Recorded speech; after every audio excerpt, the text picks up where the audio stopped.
Home గ్రౌండ్లో వరుసగా రెండో మ్యాచ్ గెలిచి టాప్ 4లోకి వెళ్ళింది ఎస్ఆర్హెచ్. వరుసగా 2 గెలిచిన తర్వాత బోల్తా పడింది సిఎస్కే.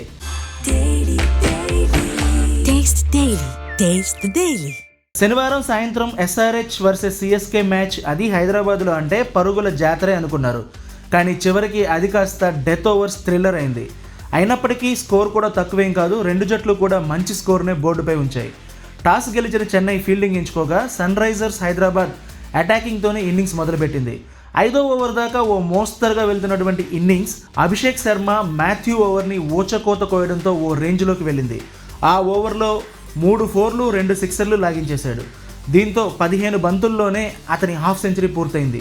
అభిషేక్ ఊపు చూస్తే ఇక చెన్నైకి మోతే అనుకున్నారు. కానీ అనుకోకుండా 59 దగ్గర అవుట్ కావడంతో స్కోరు స్లో అయింది. 200 పైన ఎంత అనుకున్న స్కోర్ కాస్త చివరకు అంతకంటే తక్కువకు వచ్చింది. క్లాస్ను కూడా ఓ చేయి చేసుకోవడంతో ఆ మాత్రం 194 పరుగులు వచ్చాయి. ఎస్ఆర్హెచ్ని కట్టడి చేయడానికి చెన్నై చాలా వరకు ట్రై చేసింది, కానీ టార్గెట్ మాత్రం ఛాలెంజింగే. 195 టార్గెట్తో చేజ్ ప్రారంభించిన సిఎస్కే చాలా కంఫర్టబుల్గా కనిపించింది.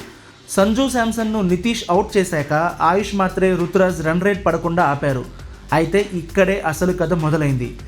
మ్యాచ్ చాలా కంఫర్ట్గా ఉందనుకుంటున్న చెన్నైకి ఆ టైంలో మిడిల్ ఓవర్లలో గట్టి ఎదురుదెబ్బ తగిలింది.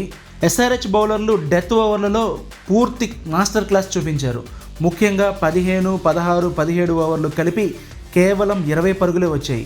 ఇషాన్ మలింగ 3 వికెట్లు తీసి మ్యాచ్ను పూర్తిగా ఎస్ఆర్హెచ్ వైపు తిప్పేశాడు. హైదరాబాద్ బౌలర్లలో 4 ఎకానమీ 8 పరుగుల లోపే ఉందంటే వాళ్ళు ఎంత పకడ్బందీగా బౌలింగ్ చేశారో చూడొచ్చు. మ్యాచ్ చివరి వరకు సాగింది, కానీ డెత్ ఓవర్లలోనే మ్యాచ్ ముగిసింది.